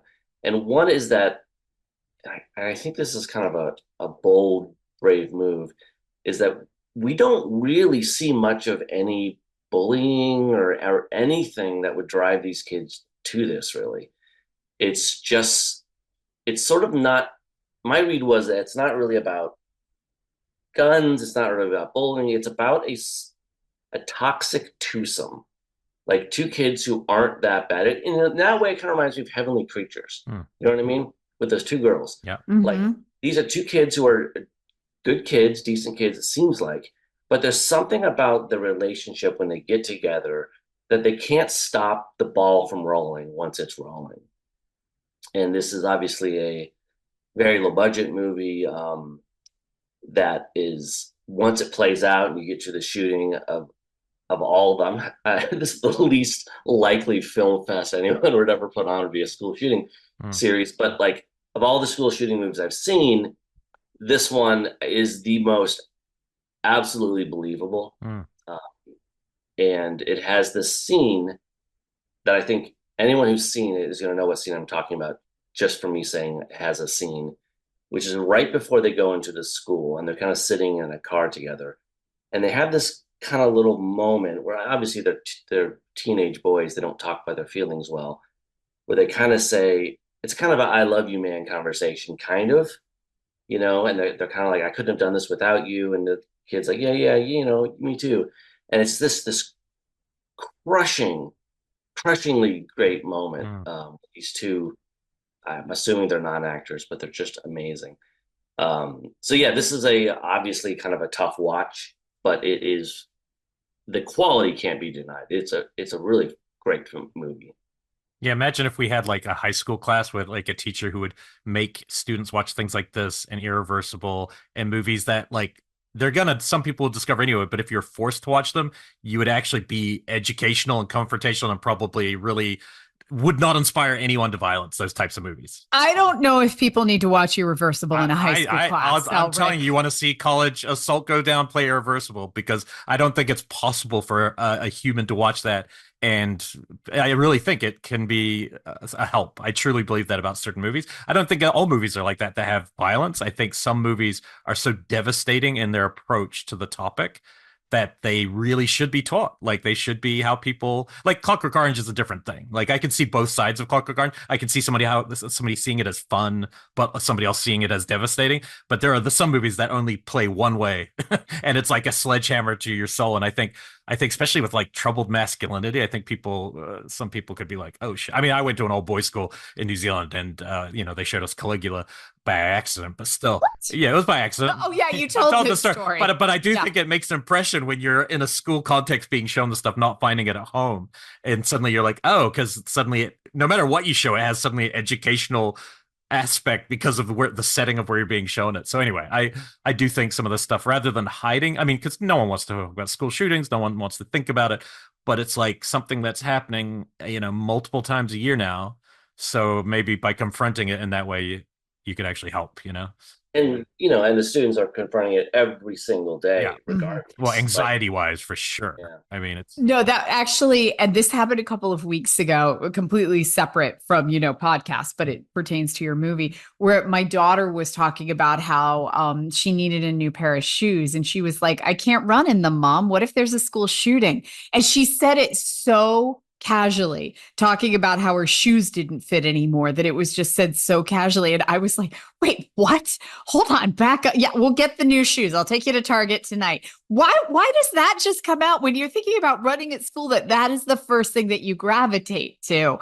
And yeah, but it just came out so casually. But they do drills like 3 times a year that they have to do active shooter drills now. So which I can't even. My number one, when we get to my number one, it will bring this conversation full circle about gun culture in this country. So we'll hold it for that, because that one sounds really interesting. I'd never even heard of that one. I've seen all the other ones you talked about Nope. in relation to it, but I haven't seen that one. Yeah. Okay. That was 0 Day. Okay. Elric, take us to your 3. Yeah, this is a regional slasher from Portland that I had just totally never heard of until this year. And it's that bad, great quality that you sometimes get in regional where you're like, wait, this is kind of amateurish, but why am I becoming obsessed by everything about it? So this is called Unhinged. It did end up in the video nasty list, surprisingly, given that it's such a small movie, but it's from 1982, and it's 3 college girls are going to go to a concert, and they're really excited, and it's very like low budget. They're all from Portland. Everyone in this movie is from Portland in 1983. They get in a car, they drive in a torrential rainstorm, they crash off the side of the road. They wake up and they're in this old mansion, which is actually, I think, the Pittock House or something. It's like a famous Oregon landmark. It's like a protected space now, I think. They wake up in this house, and it's this woman and her mom, and the mom just despises men. It's an old mom in a wheelchair, and she just, anything about men she hates, but she's being very nice to them. But it's a very weird, old, dark house kind of situation all of a sudden. And they're all staying in different rooms. One of them's more injured than the other two. And they're having one of the weirdest dinner scenes where the mom is like, thinks she's in a Tennessee Williams movie or play, and the rest are playing it kind of naturally. So you're like, this is really strange. But anytime men are mentioned, it's like, oh, they leave you and they're awful. And of course, at the same time, somebody is crank calling, somebody's heavy breathing in the house. There's clearly a man somewhere in the property being menacing and stalkery. And it's basically like a little bit Chainsaw Massacre and Rocky Horror in terms of your setup, because of coming to a house and the vibe there. But then it kind of goes full psycho by the end of it. And it reminded me, it's not as beautiful and artistic as something like Messiah of Evil, but it's that feeling I had when I first watched Messiah of Evil, where I was like, how does this movie exist? Where did it come from? Why is it shot in Oregon? I need to know everything. And I've just found myself very drawn to something in the aesthetic of this movie. So, and it has like a scene kind of almost out of a Roland thing where one girl runs away from the house and she's getting away finally, and she just runs through forest, and then she comes over a hill and there's just somebody wearing a dark cloak with a giant sheath, one of those giant blades, and you're like, oh shit, like where did that come from in the story? Because it had nothing to do with the rest of the story. So very interesting movie. Still not a good release of it. I ended up having to watch, what was it, like maybe a burn off of VHS tape or something. I'm not sure why that is, but I think people in Portland, it's probably got a bit more of a cult status up there, but I hadn't even heard of it till this year. So very cool little movie, Unhinged. Unhinged. Okay. Taking me to my number 3 is one, I absolutely love my Italian horror, and this one popped up on Shudder. Never heard of it, never seen it. And so, of course, we had to watch Arabella, the Black Angel, because it looked bonkers. And yeah, and it absolutely was. It is about a girl who leads a double life. She is married to a guy in a wheelchair who's a writer who, ever since the accident that put him in a wheelchair, is having problems figuring out what his next novel is. He's kind of living in the shadow of what he was, that he was this great horror writer. In the meantime, she's also working as a sex worker. She's working as a prostitute, and she's going to like these really kinky parties to work as a prostitute. Well, somebody realizes that she is not just a prostitute, that she's the wife of this famous writer. And so they take pictures of her and then start blackmailing her with them. And so they show up at her property and start trying to get money out of her. And this is where I will take you up to this point, just because this is where it becomes a completely different movie. And this is only like 10 minutes in. The blackmailer is showing up at her house trying to get more money out of her. She stabs him, and her husband sees. And then it spirals in a completely different direction from there. And that's literally like 10 minutes into the movie. There's a lot going on in the first like 15 of this. And then it becomes something completely different. And I had a blast with this because it did kind of even still reinvent itself like 3 or 4 more times in this. This is a skanky film.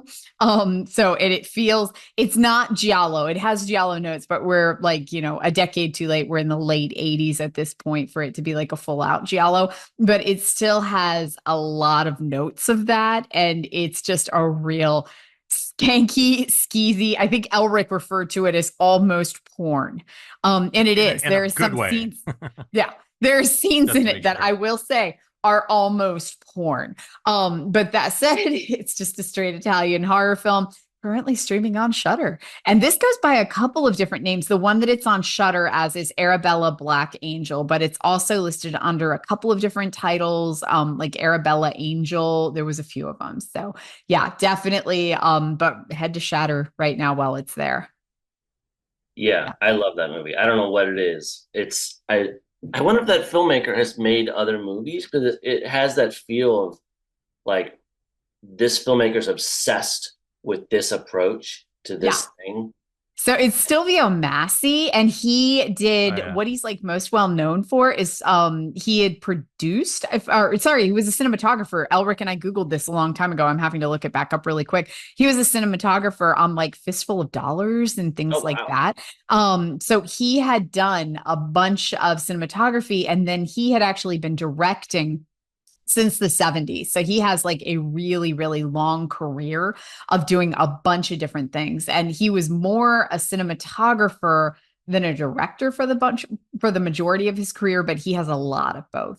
Wow, that's the opposite of what I would have guessed. So that's cool to hear. It would also pair real well with another one I only saw this year, and I think you saw it this year or last year, Bekah, which is the Lamberto Bavo and Delirium. I think Delirium, it pairs. Like those two they both have that very sexy, almost seedy quality, but also something quite evocative and the mystery. You're actually quite drawn into like figuring it out, basically how it's gonna resolve. Yeah, good one. Yeah. Okay, take us to number 2. Number 2 is going to answer the question: can a movie from 2023 be a deep cut? Oh, and I'm going to argue. I'm going to argue that it can. This is Aggro Drift by Harmony. I haven't seen it, but I know friends who had to see it in a strip club. They only screened it in a strip club. Yeah. Released a film last year. I didn't even know this. That's what I'm talking about. And it's being streamed in strip clubs? It premiered at a strip club. I'm gonna let me bring you up to speed. I mean, it had a festival run. It premiered at Venice and played at some festivals, and then played at some weird venues like DJ venues and strip clubs, and then was only streaming, and it's probably still only streaming, like on Harmony Korine's company's website. So it's like you can see it, but you have to like pay for it, and just nobody's seen it, which is just kind of odd. And it's like one of those movies that, you'd think you would have heard of this, Bekah, right? And it's just like, oh, yes. I mean, then again, he did make Spring Breakers and Trash Humpers. I mean, like, there's Spring Breakers was actually a massive hit, by the way. It's amazing. That's what I mean. Is there's there's a massive disconnect between those two movies. I watch Spring Breakers and say, holy shit, this is art. Like my students have all seen that. And then I watch Trash Humpers and go, I need a shower, and like not in a good way. So yeah. Well, I'm here as a Harmony Korine apologist way back. I just think Belmo is a masterpiece, and I'm one of the like 2 or 3 people on earth who really likes Trash Humpers, and I think it's just like really an unnerving film. I'll agree with you there. It's just like this piece of found art that just it bugs me, which is I can't help but sort of respect it. So this is something completely different from him, as different as Trash Humpers was from Spring Breakers. There's really nothing like Aggro Drift. I'm going to tell you the plot, but the plot's almost kind of irrelevant. It's kind of about an assassin who's hired to kill a crime boss, and the crime boss seems to be some sort of like demon or hell creature. The point of this thing is just the vibes of it. This thing is a fucking trip. Like it feels like a psychedelic trip. The colors in this thing are all highly amped up. So the whole movie's like, I don't know if it was shot on infrared or what, but the whole movie's it looks like I haven't seen it, but doesn't it look like the Predator thermal? Yeah. I'm reading it now. The entire thing was shot in infrared photography. Okay. So there's the infrared elements. Everything's red and pink and bright blue, but that's not it. Like hiding in the textures are all these some kind of squirmy little artifacts that sometimes make little demon heads and little faces and all over the screen and all over the bodies of the people in it are constantly this sort of, I don't know what to call it, because this living texture. Uh, it's the that's almost like a lace or a lattice that's alive. And this would be the kind of movie that you could watch, but you could also project on a wall at a party or something, because it is such. It's like, this is a terrible way to describe it, because I hate things that look like they're made from out of computers, but it does feel like in a way you're inside of a computer game. It's almost like it's some sort of new version of Tron or something. Like, I don't know what to make of this thing, but it's got this certain dreamlike, even though it's very violent and kind of aggressive. It's got the word aggro in the title. There's still something kind of dreamlike about it that feels kind of simultaneously hellish and like angelic or something. Like it's kind of indescribable. You have to sort of experience it. But I would call it horror because it is just filled with these demonic images, just constantly, either really small, like in the details, and then occasionally characters will just turn into hell beasts. Or what it all means, but it's something. I will say what's funny about what you said about projecting is when I saw Gummo when it first came out, it didn't I thought it was interesting, but I didn't really gel to it. And then a couple years later, I'm in Savannah at film school and I went to see a band and the band played Gummo behind them as they played music. And I completely just became enraptured with it because it was just a totally different context. And after that, I became a fan of that movie. So it is interesting. A filmmaker like him, he's always trying, like Julian Donkey Boy, super extreme in that way too. But he's always trying stuff, which is interesting. But this one I had written off just because I hadn't heard any good stuff. But now I'll definitely give it a look. Yeah, it has not gotten good reviews, but it's kind of the best ones say it would work as wallpaper more than the main feature. And that sounds like what you're saying, where you'd pop it on in the, on the wall in the background. But that said, I'm kind of intrigued just because of how much of a baller move it is to shoot the entire thing in infrared. Really is. And I took years before I saw Beach Bum, and then I saw it and I was like, oh my God, it's so great. It's so funny and just crazy. So, I mean, mainstream for him, but still totally surreal and, Wait, and hold on. He has another film coming out this year. It's apparently released in 2024. Yeah, Baby Invasion, which I've never even heard of as well. I heard it was going to a festival. I did hear that, but it played at Fantastic Fest while we were there. Huh.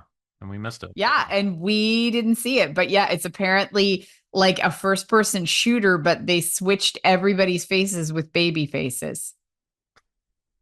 I'm telling you, that's the setup. This guy, Corinne, I mean, he had a moment with Spring Breakers, huge hit. Yeah. And then it was announced that his next project was going to be this Robert De Niro starting a crime movie. It's like he had a moment where he had an off ramp toward Hollywood success.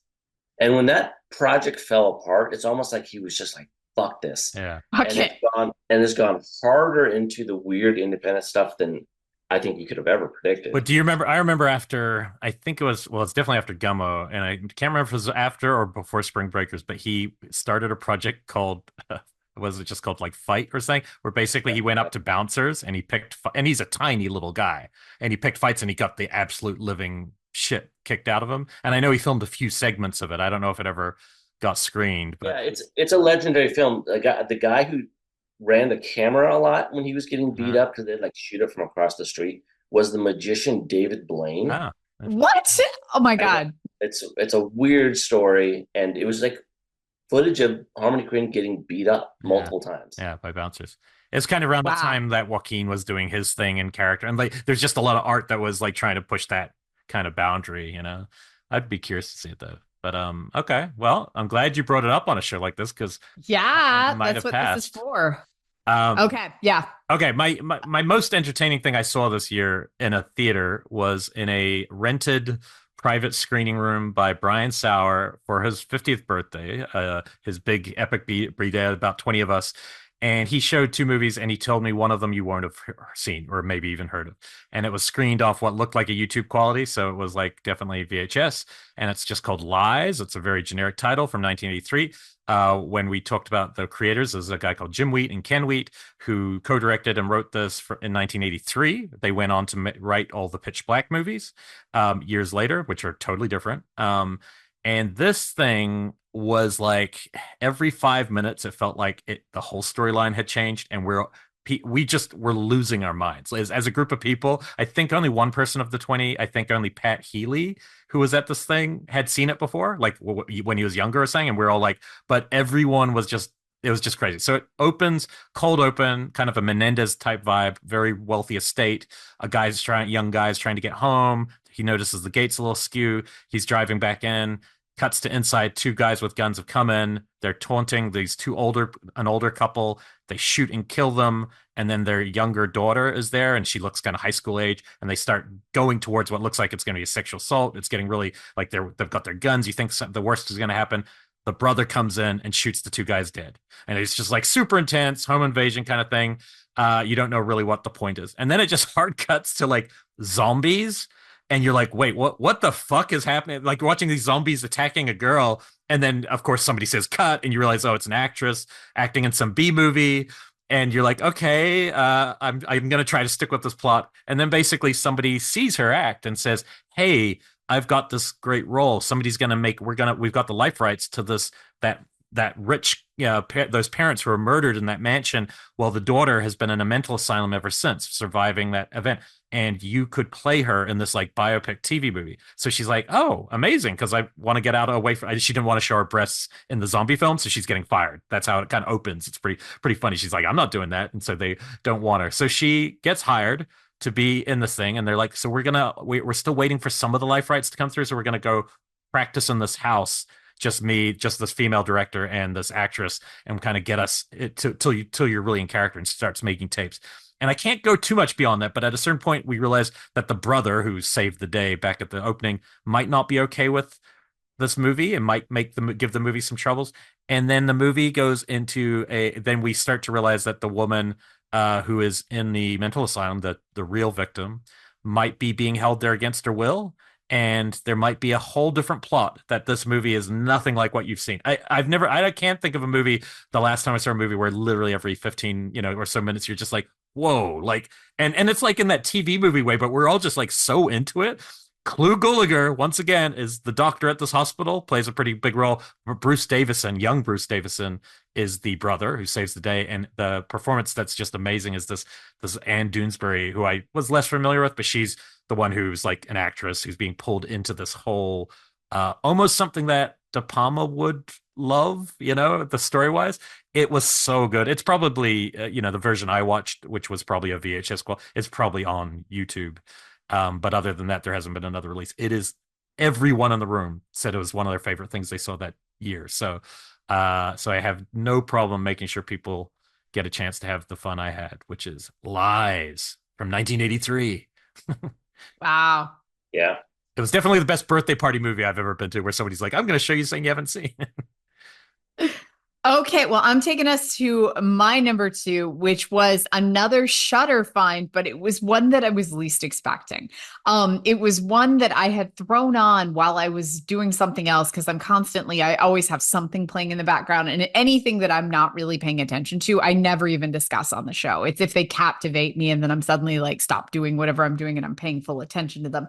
Those are the ones that make it to deep cuts, because I'm really captivated by them.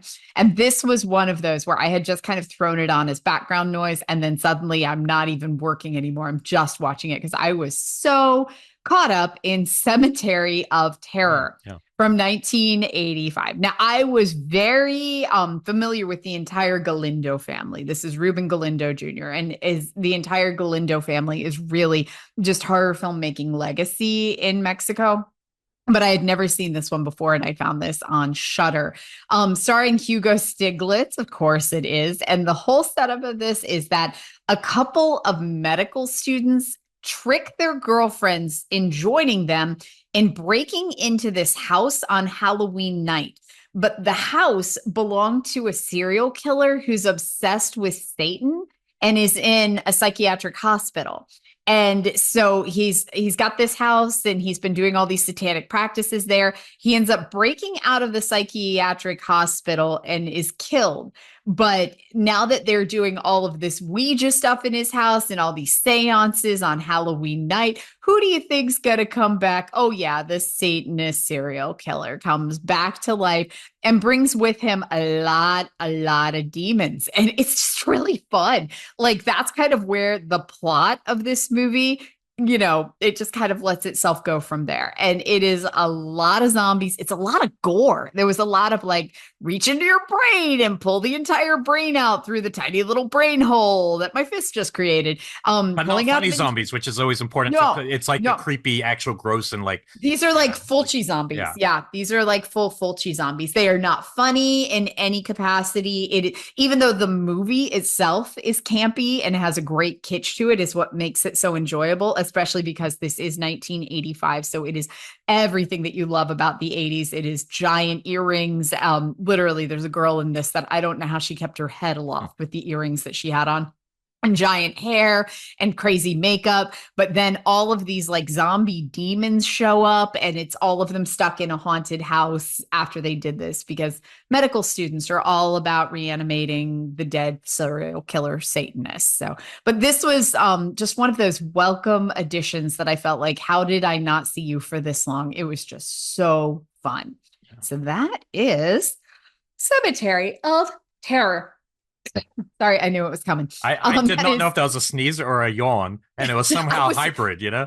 I was making facial contortions because I knew it was coming, and I was like, stop, let me finish talking. So I know I was making some crazy facial contortions there. That is Cemetery of Terror from 1985, which is, Shudder's got a lot of Galindo films right now, so I really recommend checking them all out, but this is probably my fave. Yeah, me too. Nice. Yeah. Okay, so that takes us to our number one deep cut finds of 2024. Okay, so this is a movie that, you know, was fairly honored as a French film, but I think to horror viewers it'll be a deep cut. I don't think horror viewers seeing it as a horror film, I don't think it's going to be on most people's radar. And it might be my favorite thing I've seen this year. I just really loved it. It's called House of Tolerance. Haven't seen it. I've never heard of this. 2011, and the filmmaker, and this is interesting, the filmmaker is Bertrand Bonello. So Bonello is one of those names that I feel like nobody knows, including me, and should know. He directed Zombie Child from 2019, which was really good. Yeah, I saw that. And last year he directed The Beast, which I haven't seen, but I know a lot of people it's their favorite movie of the year. Well, I think it's this year. It's this year. The Beast is definitely in this year of movies. Like, it's considered part of this year. Okay. I wasn't sure if 2023 might have been. It's probably in France. Like, you know, probably. Yeah, maybe. It's a lot of a movie. Like, when I first saw it, I was like a little mixed on it, but it has this one storyline. It's set in 3 time periods, and it's really long. But it has one that's set in LA and like now, and a stalker kind of thing, and it's incredible, like that storyline. And the movie has grown and grown in my head, but I've never I gotta interrupt just to say, my editor who listens to every episode, Star, has been telling me to see this movie for the last 5 years. It's one of his favorite movies of like the post 2000s. He's always talking about it. So the fact that you just said it, I was like, oh shit, okay, now I really have to see it. Just the one about the fancy French prostitutes, right? Yep. Okay. Also known as House of Pleasures. I think it might be the US title. So this is one of those movies that's hard. It's going to be hard for me to sell it. It's one of it's such high quality. The quality is just in everything. It's in every facet of the filmmaking, but it is about a like early 1900s French bordello or brothel or whatever. And it's very insular. It's about, it's from the perspective of the prostitutes. Like you almost never leave the confines of this place. And in fact, you can tell it's like all single set because the camera will just float all over the place. So on the one hand, it's kind of just this drama about this brothel and it covers, I don't know how much time it covers, but it's a good deal of time. And eventually the situation changes in Paris and they lose their money and the brothel's going to kind of close. But, today when I was looking through my list, trying to figure out what to put at number one, I was looking up this director and, he lists as his inspirations, like the people who made him want to make movies as Cronenberg, Romero, Argento, Fulci. So even though this guy's working in, what you would call almost prestige drama, there's something in his bones that's very turned towards horror. And that comes out mostly through this one plot element. There's one of, I guess it's an ensemble piece, but if you had to pick a main character, it's this one prostitute who at the very beginning of the movie, it gets this client who's just a little off, but she kind of goes with it because what else are you going to do? And he ends up like sticking a razor in her mouth and slicing both sides of her lips. And so she ends up having this kind of Joker like scar, like almost like this giant scar of a smile. And so she ends up not really being able to be a normal prostitute. She kind of works behind the scenes at the brothel, unless there's a client who wants something kind of unusual and different, and they bring her out, and she's got this, crazy scar on her face. And so that's like that plot line with the guy who cut her. That's kind of a through line to the movie. So that's definitely feels like horror. And then there's this kind of crumbling, this slow degeneration of the brothel that feels creepy and chilly in a way. Like this, the tone is sort of what I'd maybe on the spot here call like aristocratic horror. Like this isn't as dire as something like Salo, 120 Days of Sodom. Yeah. But you know what I mean? Like there's that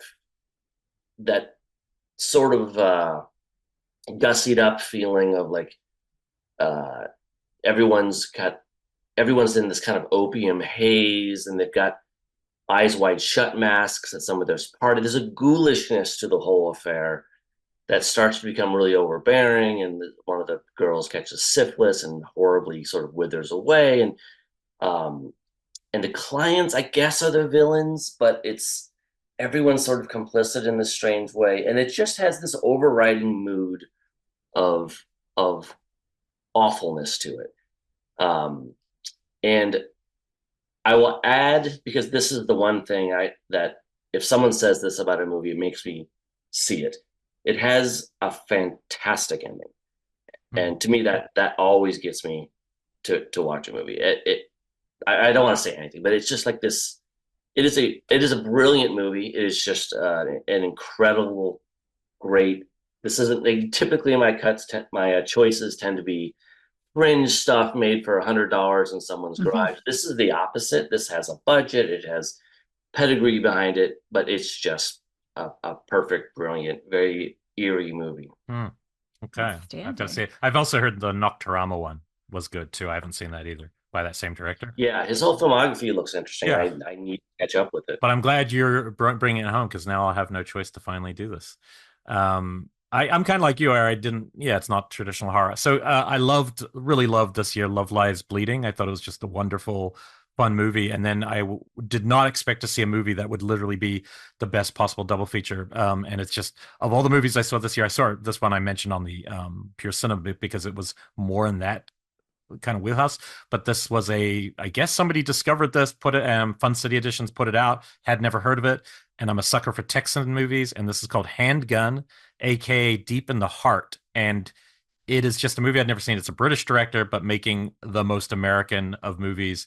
It's 1983, and it is like a sledgehammer of a movie. Basically, this really sweet teacher, played by Karen Young, she's really good, has moved. I'm not sure if she's from New York or where she's from, but moved to Dallas, and she's teaching at a high school, but she doesn't really know. She's shy, doesn't really meet people, and there's this like really like her friends like introducing to her nice guy friend, and it's very much about Texas. It's very well, you'll see what it gets to, about guys who might carry their gun with them to dinner kind of thing. And she's set up with this guy who everyone says is really nice. He's super confident, kind of a real estate type guy, I think, or something.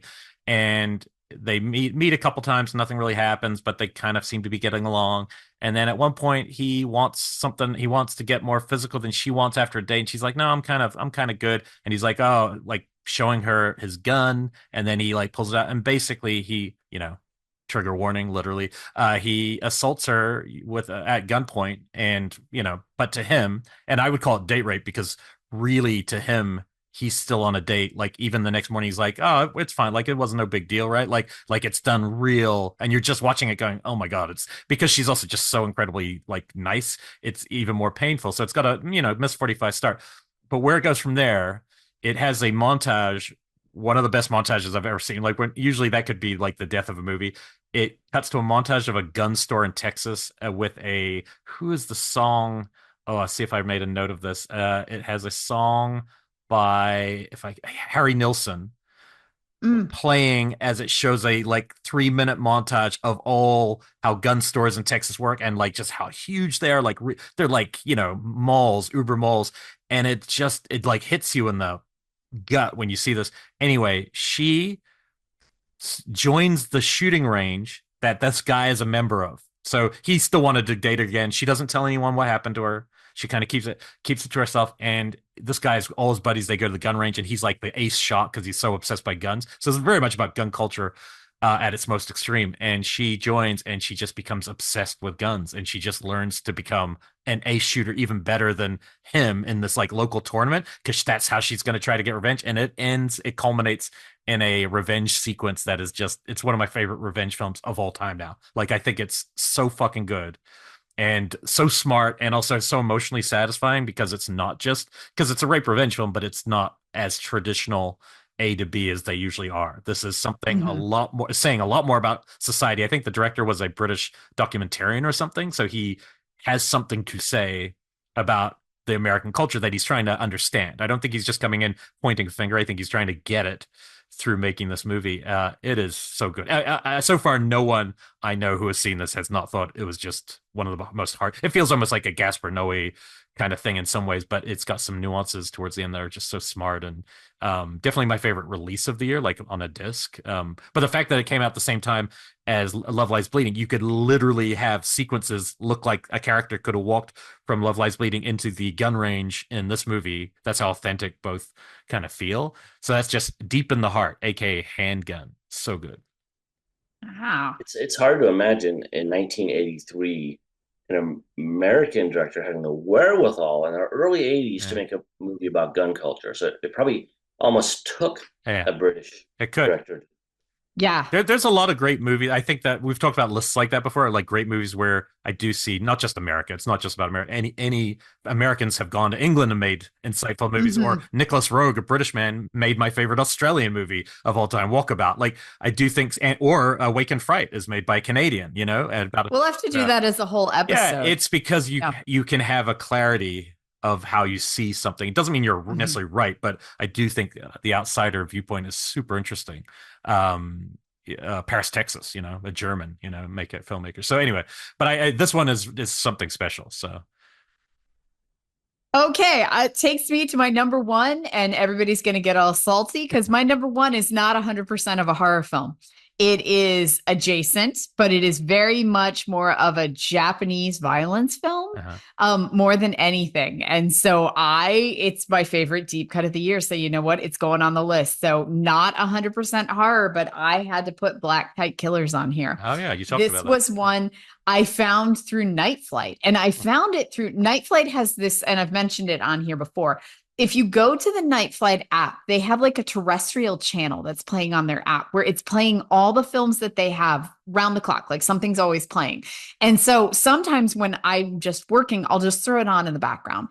And it's always fun to come in midway into a movie and then try to figure out what I'm watching. I did that with Funeral Parade of Roses, where I came in like 2/3 of the way through and I was like, I don't know what this fucking is, but it's brilliant. And so the same thing, it reminds me of USA Up All Night or other shows like that, where I would come in midway through and then I'm like, I don't know what I'm watching, but there's even Skinamax or Cinemax or something like that, where I would catch like, something crazy halfway through, and then I'm forever trying to figure out what it was. So that's why I like it, because it does kind of present these things that I might not be clicking on my own capacity. I came in one night and it was this amazing scene of these not Japanese women on a soundstage, beautifully like choreographed routine, circling a guy with switchblades. And I was like, what the hell is this? I love this. And it was Black Type Killers. And it took me a sec to find it, but I eventually did. And this is one that was really hard to find for a long time. So much so that a couple of months ago, before I found this, I had asked one of the guys from AGFA, just because I'm always asking, to hit me with a list of like really deep cut films that, you know, that I should watch. And they had even told me Black Type Killers, and I had never found it. But then as soon as I had, I was like, oh my God, I love this.